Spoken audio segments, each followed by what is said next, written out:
ആശുപത്രിയിലേക്കുള്ള വഴിമധ്യേ ആദിവാസി യുവതി ജീപ്പിനുള്ളിൽ ആൺകുഞ്ഞിന് ജന്മം നൽകി. ഇടമലക്കുടി സ്വദേശിനിയായ 22 വയസ്സുകാരിയാണ് ജീപ്പിനുള്ളിൽ വെച്ച് അമ്മയായത്. അമ്മയെയും കുഞ്ഞിനെയും പിന്നീട് അടിമാലി താലൂക്ക് ആശുപത്രിയിൽ എത്തിച്ചു. ഇടമലക്കുടി സ്വദേശിനിയായ യുവതിയും കുടുംബവും പ്രസവ സംബന്ധമായ ആവശ്യങ്ങൾക്ക് അടിമാലിയിലെ ആശുപത്രിയിൽ എത്തേണ്ട സാഹചര്യമുള്ളതിനാൽ സൗകര്യാർത്ഥം ഒരാഴ്ച മുമ്പ് മാങ്കുളം ആനക്കുളത്ത് വീട് വാടകയ്ക്കെടുത്ത താമസം തുടങ്ങിയിരുന്നു. ഈ മാസം 22 പ്രസവ തീയതിയായി ആശുപത്രി അധികൃതർ ഇവരെ അറിയിച്ചിരുന്നത്. എന്നാൽ ഉച്ചയോടെ യുവതിക്ക് പ്രസവ വേദന ആരംഭിച്ചു. ഇതോടെ യുവതിയുടെ മാതാപിതാക്കൾ ആനക്കുളത്തു നിന്നും ജീപ്പ് വിളിച്ച് അടിമാലിയിലെ ആശുപത്രിയിലേക്ക് പുറപ്പെട്ടു.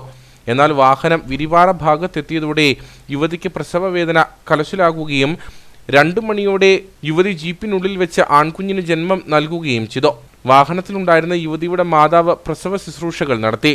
പ്രസവശേഷം അമ്മയെയും കുഞ്ഞിനെയും ഉടൻ കുടുംബാംഗങ്ങൾ അടിമാലി താലൂക്ക് ആശുപത്രിയിൽ എത്തിച്ചു.